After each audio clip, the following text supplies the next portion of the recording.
Hey, what is going on, my social media family? So today I am bringing you Mike's top 10 tips to know before visiting Orlando, Florida. So this is my top 10. This is not in any order. So let's jump right into it. If you've never been to Orlando, Florida, or if it's been a while, or even if you're a frequent visitor, this video is just for you. All right. So let's get into it. Tip number one.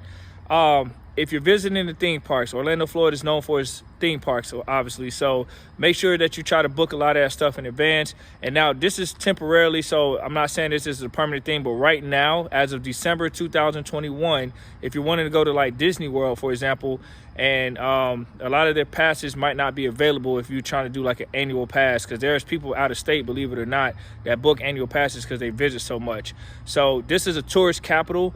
It's on par with Las Vegas. And you'll see a lot of flow of tourists coming here all year round. So best be prepared for that. So if you're going to go to the theme parks, make sure you go on their websites and look it up in advance to try to plan your trip accordingly and make your reservations in advance, because it can get filled pretty quickly, especially during the peak seasons like summer and holidays, anytime, all year round.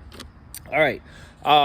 If you want to, let's go to tip number two. I got some of this written down so I don't forget everything. The central location, being in Orlando, so you can travel anywhere. So if you're coming to Orlando, Florida, we are in the center of the state of Florida, which means we're surrounded by major cities like Tampa Bay, Jacksonville, Florida, Miami, Florida, Daytona Beach. So you have so many, each direction you go, northwest, east, south, you have cities within 3 hours or less. Miami's probably the furthest of what I just named. And Tampa Bay is probably the closest, for big cities. Daytona's closer, but Tampa Bay is a bigger city. So you have Tampa and St. Pete there. So Orlando's in a great location. You're in the middle of Florida. And then there's things that people don't overlook, like St. Augustine. St. Augustine's a beautiful town. There's just so much to do around here and surrounding cities. So make sure you check out a lot of those areas. Tip number three.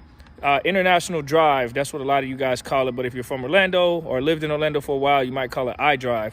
And International Drive is a good spot because it has a lot of transportation. Now, if you're coming from somewhere like, say, Germany, or where it has superior transportation to much of the USA, or if you're coming from somewhere like San Francisco, California, where you have great transportation, the transportation in Orlando will be a lot different for you. So make sure you plan that accordingly. Now, you will have good transportation in iDrive because they have buses, they have like trolleys and all this stuff. They take you from A to B. But for the most part, you don't see like, efficient trains and things like that. You do have the Sunrail, but that takes you to certain points within Central Florida, like downtown Orlando or Winter Park or Sanford. So if you're in the International Drive area or the theme parks, you probably won't have like a train directly to there, but you can use alternative forms of transportation. So make sure you check out those transportations. If you're used to a place that has a lot of transportation, like I said, Germany, San Francisco, New York, wherever you are, make sure you check that out in advance, okay? Because our transportation is probably a little bit limited than yours for public, but there's enough to be able to get around. All right. So tip number four, you have a lot of diversity of the Caribbean culture here. So make sure that you guys check that out, because if you're into eating and trying like new foods, they have a lot of Caribbean events here.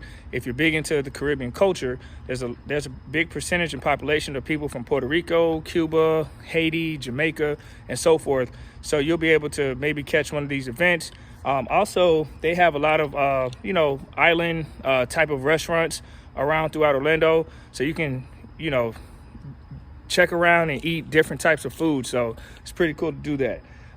So for tip number five, something to think about before coming down here is check out some cruises. Now, you're probably going to say, hey, Mike, wait a minute. Orlando, it's not on a beach. How are you going to do a cruise?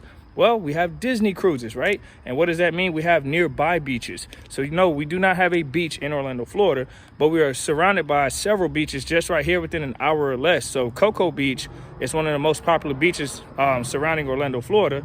And that's where a lot of the Port Canaveral and the cruises go. So make sure that, if you want to go on a cruise, you have to be fully vaccinated, I believe. I'm not sure how that works, so check out their guidelines on vaccine policies. But if you wanted to do a cruise, you can definitely do a cruise and check out some of the destinations that the cruises go. And also, you have, like I said earlier, Miami and Tampa Bay, they have ports as well. So you can see where their ports are leaving to as well if you wanted to book some days in Orlando, but kind of get away in another area for a little bit as well. All right. So hot weather is another tip. Be prepared for that. If you guys are coming down here, especially during cold seasons where it's most of the time cold, like in December as it is right now, and up north or in colder countries, then be prepared for warmer weather here because humidity is no joke, and you might want to bring shorts in December. I'm not joking. Now, on the flip side of that, you do have some times it can get a little cool for Orlando standards cool, which is like 60s. That's very cold down here, okay? It can get cool for like a week out of the year, but it's not the norm. So you got to kind of be prepared for the tricky weather, but for the most part, it will be warm all year round. You do have to be concerned with alligators, okay? I believe I'm on tip number 8 right now, if you lost count. You do got to be concerned about alligators. We do have wildlife down here. We are out in there's water everywhere. So if you're going around a body of water, make sure you be careful around some body of water. A lot of Florida waters have like warning signs for alligators and stuff. But even if you don't see a sign, you still need to be aware because we are in a state where you probably see an alligator if you're around the waters enough. Number 9 tip, toll roads.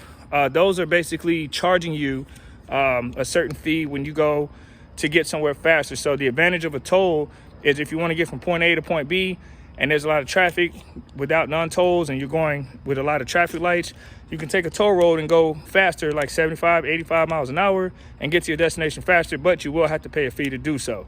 So that's something you might want to prepare for. And the tolls around here are about $1 or $2. So you compare them to other states, it's pretty cheap compared to some other places that I've been that tolls are like $10 to $15. It's crazy. And the last tip, there's a lot of tips, but the last tip is, let's see what I got written down here on this good, beautiful list. Oh yeah, just preparing for things to do in general that a lot of the locals do. So let's say, for example, everybody comes out here and they love to go to theme parks, right? That's what Orlando, Florida is known for. But Orlando has so much more to offer. There's a pro sports team here with the Orlando Magic. If you're in the basketball, if you're into soccer, you have Orlando City. If you're into just, I don't know, whatever you're into, you know, beaches, there's beaches nearby. If you're into seeing lakes, there's a winter park boat tour. There's just so much to do, guys. So, I mean, you can go to Boxy Park in Lake Nona. There's just a lot of things to do that locals do that a lot of tourists are not aware of. They come down here, literally go straight to Disney or Universal Studios or SeaWorld, pack their bags, and they're gone. They're like, I've seen Orlando. And I'm like, so you just went to theme parks and you think that's all Orlando has? So Orlando has a lot to offer, so make sure you do your research and check out a lot of those things that it has to offer, because there's a lot. And actually, I'll make a video about the top 10 things to do in Orlando, so stay tuned. And I'll try to post that link in this video so you can watch. And make sure you check it out in the description when I do it. I haven't done it yet, but I will. If you see these funny lights on my head, it's not the Predator like the movie. I'm talking about the movie. If you know about the Predator with Arnold Schwarzenegger, the Predator is not putting his infrared beam on me. That's Christmas lights, all right? So, all right, guys. I hope you guys have an amazing night. It's evening where I'm at, or amazing day if you're watching from another country. And I hope this video helped you guys. A couple tips to know before you come down. All right, have a blessed evening.